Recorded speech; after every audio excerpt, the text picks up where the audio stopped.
আমরা মাহফিল করতে গেলেই আমরা করতাম ওয়াজ, আর আমাদেরকে ওয়াজের আগে করতো ওয়াশ। ডান পাশে একজন কানে বলতো, হুজুর দেখেন কিন্তু সাবধানে কথা কইেন। বাম পাশ থেকে আরেকজন বলতো, হুজুর রাজনীতির ওয়াজ করা। আয়োজক বলতো, হুজুর আপনি তো কইয়া চলে যাবেন, আমাদের পিঠের চামড়া থাকবে না। আশ্চর্য, হক কথা বলা যাবে না, ওদের অনুমতি নিতে হবে। ডিসির কাছে যাও, এসপির কাছে যাও, ওসির কাছে যাও, টেওনোর কাছে যাও, নেতার কাছে যাও। যেই পাতি নেতা সূরা ফাতিহা জানে না তাকে সভাপতি বানাতে হবে, না হয় মাহফিল হবে না। হক কথা বলার পরিবেশ বন্ধ করে দিয়েছিল মক্কায়, যেমন আবু জাহেলরা করেছিল। আলহামদুলিল্লাহ সুম্মা আলহামদুলিল্লাহ। 17টি বছর, প্রায় এক যুগের বেশি, 15 বছর, 16-17 বছর তারা বাংলাদেশ জামাত ইসলামীকে অফেন প্রোগ্রাম করতে দেয়নি। তারা আমাদের নেতাদেরকে বিনা দোষে ফাঁসির মঞ্চে নিয়েছে। আল্লামা সাইদি রাহমাহুল্লাহর মতো লোকটাকে 13টি বছর বিনা দোষে জেল খাটিয়েছে। শুধু জেল খাটায়নি, উনাকে পয়জনিং করে হত্যা করা হয়েছে, এটাই হচ্ছে অভিযোগ। এত জুলমের পরও কি আমরা থেমে গেছি? এত অত্যাচারের পরও কি জামাত ইসলামী আদর্শ থেকে এক চুল পরিমাণ বিচ্যুত হয়েছে? আল্লাহর বক্তব্য দিন প্রতিষ্ঠিত হওয়ার পর্যন্ত লড়াই চালিয়ে যাও। তো আমাদের আদর্শ হলো, আমাদের 100 জন নেতাকে ফাঁসি নয়, 1000 জনকে নয়, 1 লক্ষ নেতা কর্মী নয়, সবাইকে যদি ফাঁসি দেওয়া হয়, একজন থাকলে একজন মাথা উঁচু করে দাঁড়িয়ে থাকবে।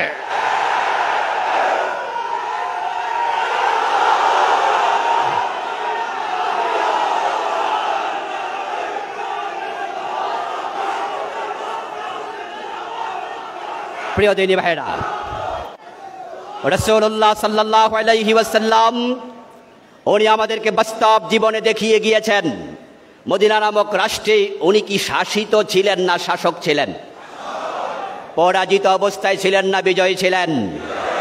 মক্কার লোকেরা ওনাকে অফার করেছিল, মুহাম্মদ তুমি তো আমাদের আত্মীয়, আমাদের ভাতিজা, কিছুদিন তুমি আমাদের ধর্ম মানো, কিছুদিন তোমার ধর্ম আমরা মানি। আল্লাহর হাবিব দেখলেন, যদি আমি 1 মাস তাদেরটা মানি, ওই 1 মাস কি আমি বিজয়ী না পরাজিত? 1 মাস আমি যখন আমারটা চালাবো, তারা আমাকে মানবে, তখন আমি 1 মাস বিজয়ী। কিন্তু পরের মাস যখন আসবে বাই রোটেশন, ওই মাস তো আমি পরাজিত। আর আল্লাহ তো কোনো নবীকে পরাজিত হতে পাঠান নাই। রাসূলুল্লাহ সাল্লাল্লাহু আলাইহি সাল্লাম মক্কায় 13টি বছর চাইলেন, দিন কায়েম করার কোনো পরিবেশ ছিল না। কারণ মক্কার সংসদ ভবন দারুন নাদওয়াতে কোরআন নিয়ে ঢুকতে আবু জাহেলরা অনুমতি, বরং তারা নিজেরা সিদ্ধান্ত নিয়েছিল, লা তাসমাউ লিহাদাল কুরআনি ওয়ালগাউ ফীহি লাআল্লাকুম তাগলিবুন। কোরআন তো মক্কার সংবিধান, মক্কায় সংবিধান হয়ে আসবেই না, দারুন নাদওয়ায় ঢুকবেই না, বরং তোমরা যেখানে কোরআন তেলাওয়াত হয় শুনতেও যাবে না। লা তাসমাউ লিহাদাল কুরআন, কোরআন শুনতে যেও না। ওয়ালগাউ ফীহি, বরং সেখানে গন্ডগোল লাগায়া দাও।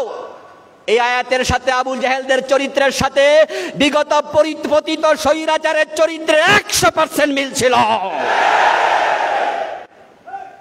তারা বলেছিল কোরআন শুনতে যেও না, যেখানে কোরআন আলোচনা হবে গন্ডগোল লাগায়া দাও। আপনারা বলুন তো, গত 15 বছরে কোরআনের মাহফিলে গন্ডগোল ছিল কিনা? আমরা মাহফিল করতে গেলেই আমরা করতাম ওয়াজ, আর আমাদেরকে ওয়াজের আগে করতো ওয়াশ। ডান পাশে একজন কানে বলতো, হুজুর দেখেন কিন্তু সাবধানে কথা কইেন। বাম পাশ থেকে আরেকজন বলতো, হুজুর রাজনীতির ওয়াজ করা। আয়োজক বলতো, হুজুর আপনি তো কইয়া চলে যাবেন, আমাদের পিঠের চামড়া থাকবে না। আশ্চর্য, হক কথা বলা যাবে না, ওদের অনুমতি নিতে হবে। ডিসির কাছে যাও, এসপির কাছে যাও, ওসির কাছে যাও, টেওনোর কাছে যাও, নেতার কাছে যাও। যেই পাতি নেতা সূরা ফাতিহা জানে না তাকে সভাপতি বানাতে হবে, না হয় মাহফিল হবে না। হক কথা বলার পরিবেশ বন্ধ করে দিয়েছিল মক্কায়, যেমন আবু জাহেলরা করেছিল। সেই আবু জাহেলকে আল্লাহ তাআলা যেমন বদরের যুদ্ধের দিন লাঞ্ছিত করেছেন, ঠিক আলহামদুলিল্লাহ আল্লাহর কোরআনের বক্তব্য, ইন্নাহু লা ইউফলিহুজ জালিমুন ওয়ালা তাহিনু ওয়ালা তাহজানু ওয়া আনতুমুল আ'লাউনা ইন কুনতুম মুমিনিন। হতাশ হইও না, হীনবল হইও না, তোমরাই বিজয় হবে যদি মোমেন হতে পারো। আলহামদুলিল্লাহ 5ই আগস্ট বিজয়ের কিঞ্চিত আমরা দেখেছি। ইমানদাররা যখন রাস্তায় আছে চূড়ান্ত বিজয় আমাদেরই হবে ইনশাআল্লাহ। ইনশাআল্লাহ সময় আসছে।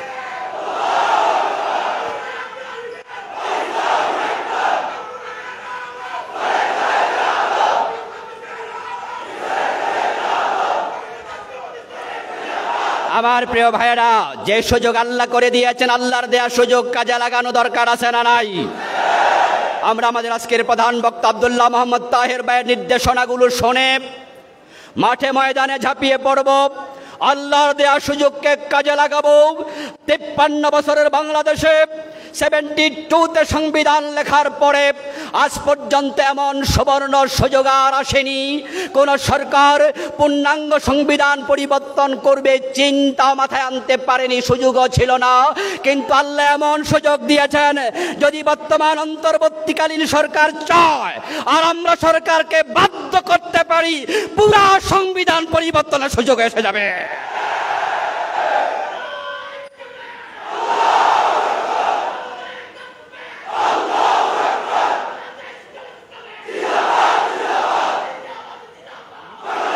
আমার ভাইয়ের, আল্লাহ সুযোগ দিয়েছেন।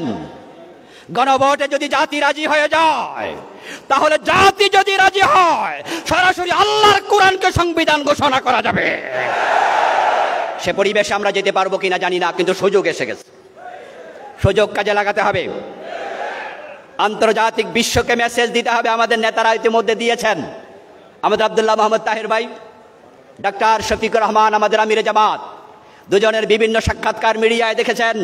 আলহামদুলিল্লাহ, আলহামদুলিল্লাহ, আলহামদুলিল্লাহ, আমরা এমন একজন আমির পেয়েছি, এমন কয়েকজন নায়েবে আমির দায়িত্বশীল পেয়েছি, যাদের ভূমিকার কারণে এই দেশে জামাত ইসলামী 100 বছরে গিয়ে গেছে। হিন্দু, বৌদ্ধ, ইহুদি, খ্রিস্টান, মুসলিম, অমুসলিম সবার অন্তরে জামাতের প্রতি একটা আশার জাগরণ হয়েছে। সেজন্য প্রয়োজন আমাদের যথাযথ ভূমিকা পালন করা। আলেমদের ঐক্যবদ্ধ হওয়া লাগবে। আমি আমার কথার শেষ দিকে চলে আসলাম। তাহের ভাইয়ের কাছে মাফ চাচ্ছি, উনার সামনে এত কথা বলে বেয়াদবি হয়ে যাচ্ছে কিনা। আমার প্রিয় ভাইয়েরা, আবার নেতারা বলছে বলিয়েন কিছু, এজন্য একটু বললাম আর কি সাহস করে। আলেমদের ইখতিলাফ ভুলে যেতে হবে। কেয়ামি লা কেয়ামি ইখতিলাফ করা যাবে না। জোরে আমিন, আস্তে আমিন নিয়ে আর ইখতিলাফ করা যাবে না। উঁচু টুপি লম্বা টুপি নিয়ে ইখতিলাফ করা যাবে না। আমিন জোরে বলো, আস্তে বলো, হাদিসে আছে বলে যাও। হাত নাভির উপরে বাঁধো, নাভির নিচে বাঁধো, হাদিসে আছে বলে যাও। সবার দলিল যেহেতু কোরআন এবং সুন্নাহ, সুতরাং ইসলাম কায়েমের ব্যাপারে সব আলেম ঐক্যবদ্ধ হওয়া লাগবেই, হওয়া লাগবেই, হওয়া লাগবে।